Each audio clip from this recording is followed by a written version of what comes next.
So about a year ago, I ran a survey amongst the owners and managing directors of small and medium-sized companies. And one of the questions I asked them was, what would you like to see more of from the members of your management team? And these are the things they came up with. So in this short series of videos, we're going to be looking at each one of them in a little more depth. Today, we're exploring how to deal with poor performance. Because one of the things that came through in the survey was there was a perception that managers didn't really deal with performance issues amongst their team members. And to be fair, sometimes almost took it upon themselves to shoulder the blows from the owner of the business rather than confront the performance of the individual. So when we're talking about performance issues, what we're really talking about is any aspect of an employee's role where they're not meeting the required standard. And of course, there's a clue there, which is, have you set and made clear the standards in the first place? But there are basically three types of performance standard in any role. So there's an activity standard, i.e. how much is an employee supposed to get done of something, or at what speed are they supposed to operate? Secondly, there's an approach standard, which is more to do with the methodology and the means by which they do their role. And thirdly, there are attitude standards, which are more to do with behavior and how they show up and how they interact with others. And these are often the most difficult to confront in performance conversations. But one thing really is true. If you don't deal with poor performance, it doesn't go anywhere. The problem remains.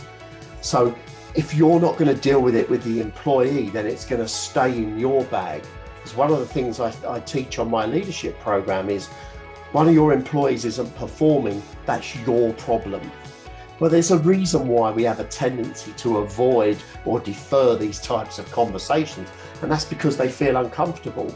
They feel like they have the potential for conflict or the potential for social exposure of one or both parties, and that makes us uncomfortable as human beings. Well, one thing that's pretty helpful to know here is, and I truly believe this, is that most employees have a fairly good idea when they are or aren't performing at their best, either because they're calibrating their performance against others, or they have some sort of internal emotional signaling that tells them how they're doing. And you can use this because the framework that I teach for performance review is based on getting the employee to articulate their challenges. And you'll find more often than not, they know where they're going wrong. And the framework I use is a 4-part conversational framework, which starts with connection, because if you don't have a good relationship with the employee, these conversations are going to be difficult and are unlikely to achieve anything.